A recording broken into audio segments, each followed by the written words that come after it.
Welcome to Algebra 1, Lesson 17 with Ms. Barrett. In today's lesson, we're going to discuss graphing quadratic functions in vertex form. So far, we've talked about many different forms of quadratics. We first started talking about standard form, where quadratic is represented as ax squared plus bx plus c equals 0. Where a, b, and c are all numbers. Then we just finished discussing actually, intercept form, where we have a times x minus p times x minus q equals 0, where a is a number, p is a number, and q is a number, where p and q represent the factors of the quadratic function. This week, we will be discussing a quadratic in the form vertex form, where it's y equals a times x minus h squared plus k. In this lesson, we're going to discuss what a, h, and k mean, what they represent, and then also how to graph and find the characteristics of quadratics in that form. Okay, so let's just start with looking closely at the vertex form. So again, the vertex form is y equals a times x minus h squared plus k. Note the expression in the parenthesis is squared. That's a sure sign you're in vertex form. So if you see this expression h minus k squared, remember, quadratics are all represented as polynomials with the highest degree of 2. So if this parentheses is squared, then you know for a fact that you're dealing with a quadratic function in vertex form. Okay, first let's look at A. Now this, to some extent, should be shown with you because we have discussed vertex form before. So A. If A is positive, it tells us that the graph is, if A is positive, is greater than 0, then we know the graph is going to be facing up. If A is negative or less than 0, then we know the graph is going to be facing down. It's opening down. So positive means opening up, and negative means opening down. Okay? So simply, if A is negative, it's open down. Okay? Now, if A is a number that's less than 1,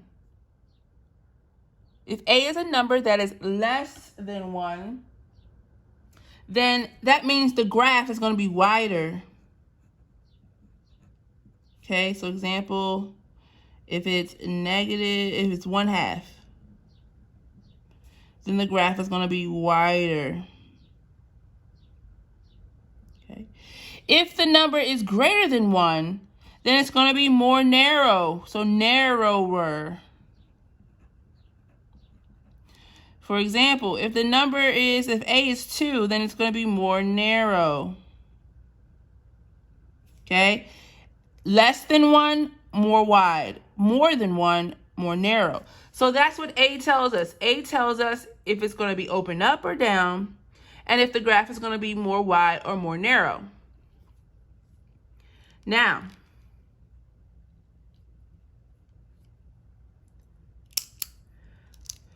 H. Now, H is kind of tricky. Okay? So H is kind of tricky. I say H is always the opposite. So always opposite.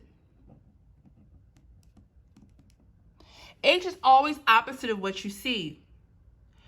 So if H is being added, so if it's x plus H squared, okay, then you're going to shift to the left.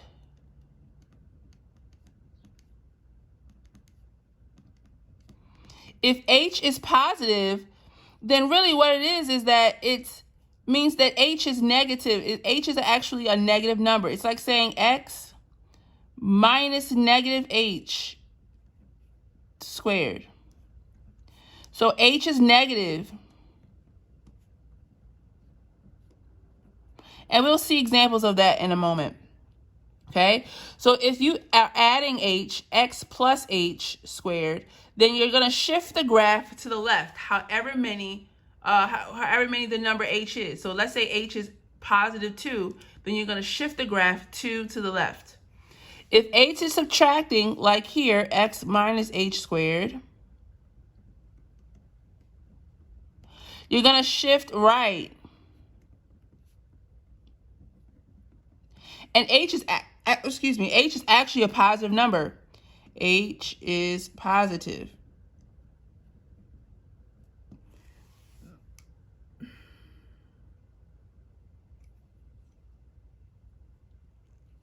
Okay, so h is always the opposite of what you see. We have x minus h here, but it's the opposite. Since they're subtracting h, h is actually a positive number.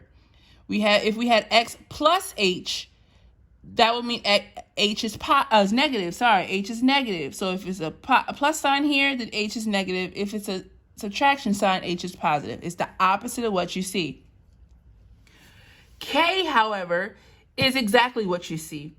So if we're adding k, we're going to shift the graph up,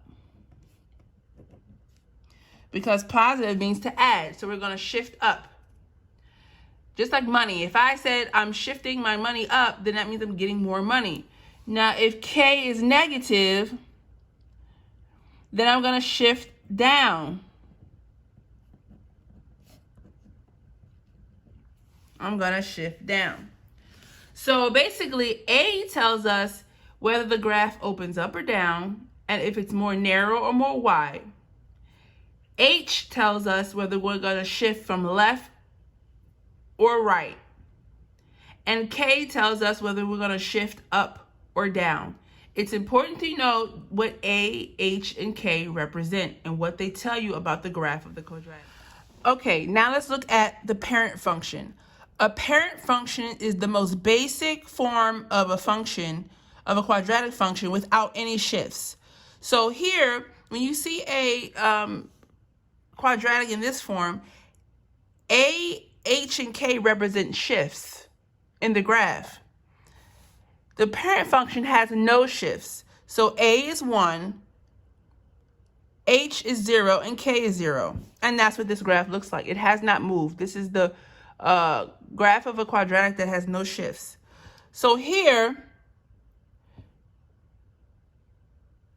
it's technically like writing y equals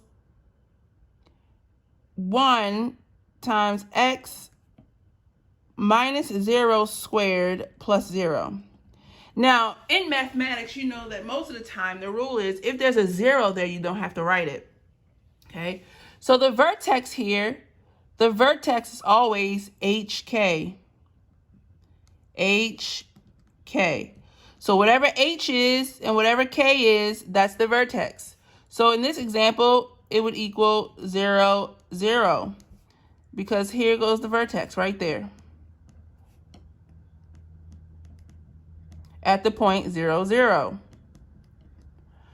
All right. The axis of symmetry is always x equals h. So whatever h is the axis of symmetry. So if you're looking at your vertex form, whatever h is your axis of symmetry. Here it's x equals 0. It's the line that goes straight down and splits the parabola in half. And the domain is always all real numbers. Okay, that doesn't change for any of our quadratics that we're going to look at. So here we learned that the vertex is always whatever h is and whatever k is, h being the x coordinate, k being the y coordinate. The axis of symmetry is always x equals h, and the domain is always all real numbers. Let's look at some examples. We have here example number 1. It says graphing quadratic equations in vertex form. Example number 1, graph y equals 2 times x plus 3 squared minus 2. First things first, we want to find the vertex. Now, before we find the vertex, I want to actually identify our A, our H, and our K. Our A, H, and K. So our A here is going to be 2. This is A. Our H, now remember, with H, it's the opposite of what you see. So it might look like our H is a positive 3, but in fact, because you see a positive, H is going to be the opposite. It's going to be negative 3. And K is exactly what you see. So K is negative 2. Okay. So first step is find vertex. Okay. So our vertex is always HK. So our vertex is going to be the point negative 3, negative 2. Okay. So when you have your table, you're going to put the vertex in the middle of your table. Because if you think about it, the vertex is the point that separates, that is basically in the middle of the parabola. So once you find your vertex, you're going to put it in the middle boxes of the table. Next, you're going to fill out the table.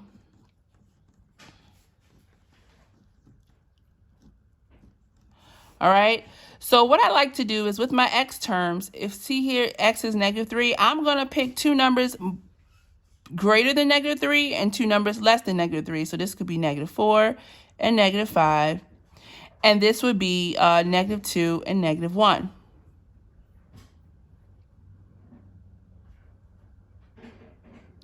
So how we would basically fill out the table is by plugging in these x terms into this function. Plugging in these x terms into this function. For example, if I plug in negative 1 for x, then I would get negative 1 plus 3 in the parentheses using my order of operations. Negative 1 plus 3 is 2, because negative 1 plus 3 is 2. If I square that, I get 2 times 4, which is, 2 times 2, or 2 squared, which is 4. And then 4 times 2 is 8. And 8 minus 2 is 6. So this here would be 6. And I'm going to do the same thing for each number. If I put in negative 2, negative 2 plus 3, if I put negative 2 in for x specifically, because I already know what my x's are, I've got to find my y's. Negative 2 plus 3 is 1. 1 squared is 1. 1 times 2 is 2. 2 minus 2 is 0. And then I would do the same for negative 4. And if I put negative 4 in there, I also get 0. And if I put negative 5 in there, I get 6. And what you'll notice is, since the vertex, negative 3, negative 2, is the center of the parabola, the answers and the parabolas are symmetric, then the y values are going to be symmetrical on each side of the vertex. Okay. So we just filled in the table. Now, step 3 is to plot the points. So my points are negative 1, 6.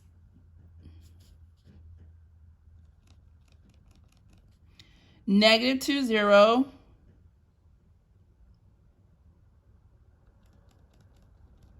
Negative 3, and that'll be about right here because the graph is going by 2's on the y-axis. So negative 3, negative 2,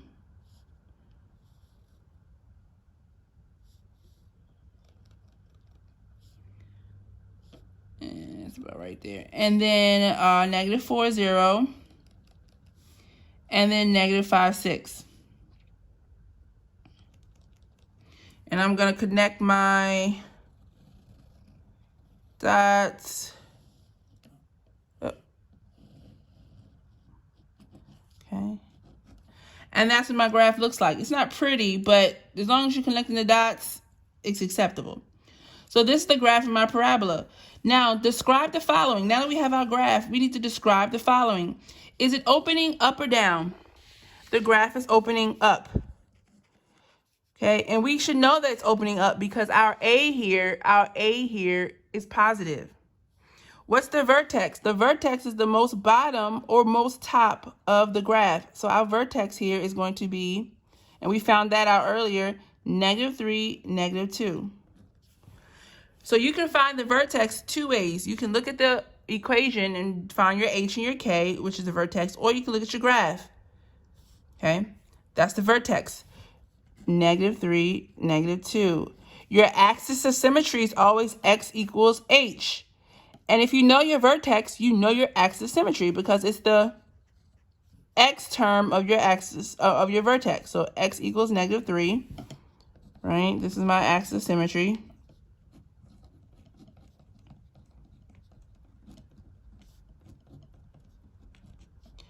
Was -3. And my domain, we said, is always all real numbers. Now the range. The range specifically deals with the y-axis. It's saying what numbers on the y-axis are included in the graph. What numbers in the y-axis are included in the graph? So the graph starts here at y equals -2. Okay, so it starts at y is -2, but the graph goes anywhere above -2. So it starts at -2, it's anywhere above -2. So the range is always going to be, well, for this graph, it's going to be y is greater than or equal to -2. Because the graph starts at -2 on the y-axis, but it goes up to infinity. Okay, it goes up to infinity, including 2. So y is greater than or equal to -2.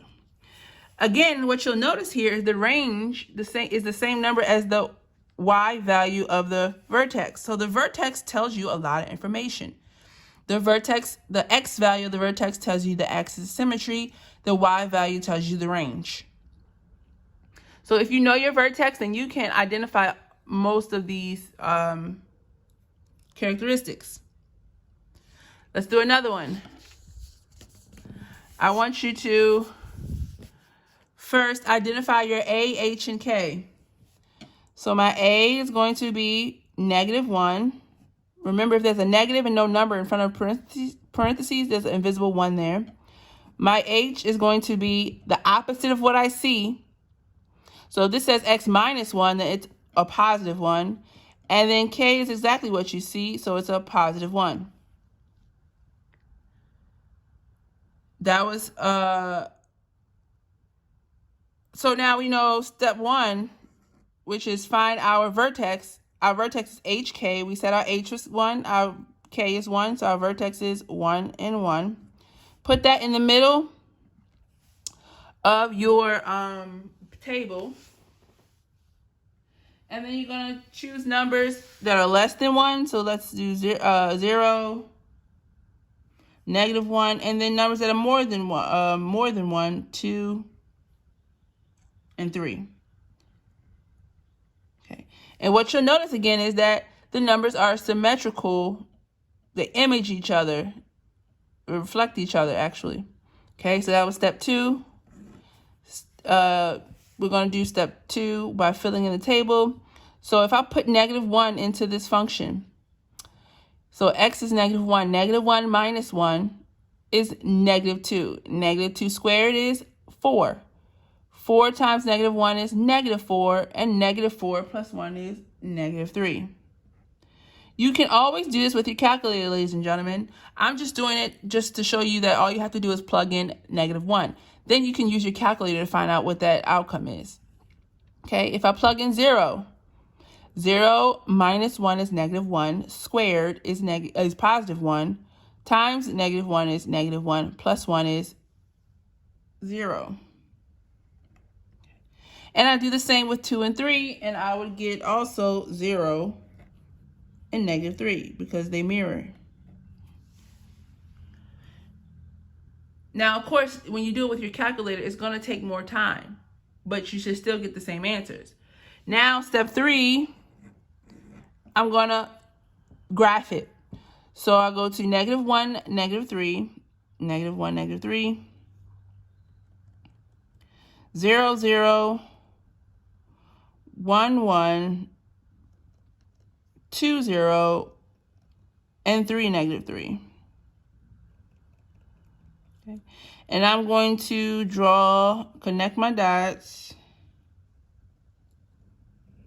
Again, it's not perfect, but it's pretty perfect. Okay.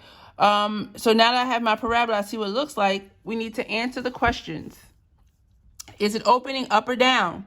Well, the graph is clearly opening down, but I could have told you that because my A term here is a negative number. Remember, when A is negative, it's opening down. My vertex, we identified my vertex in step 1 of graphing. So my vertex is +1, +1. So now we can say, well, my axis of symmetry is always my x value of my vertex. So x equals 1, and it's an equation, x equals 1. And then my domain is always all real numbers. And lastly, my range is always the y value of my vertex. So y is, now what changes is the inequality. In this graph, y was greater than 2 because the graph was opening up. In this parabola, the graph starts at 1, okay, on the y-axis and goes down. So it's y is less than or equal to 1. Okay, again, I want to say that the graph starts here at y is 1, but then the graph goes anywhere less than 1 to infinity, to negative infinity. So it's y is less than or equal to 1. So now that you know what A, H, and K represent in vertex form and how to graph it given a equation of a quadratic in vertex form, your practice is going to be doing exactly what we just did in these notes. You're going to graph quadratics in vertex form. I give you a equation. Okay, you're going to I already filled out the x for you. You're going to find the y by plugging these x values into this function. You're going to graph it, and you're going to answer the questions: what's the vertex, the axis of symmetry, the domain, and the range for both of these problems. This assignment is due by Wednesday, the 29th of April. Bye.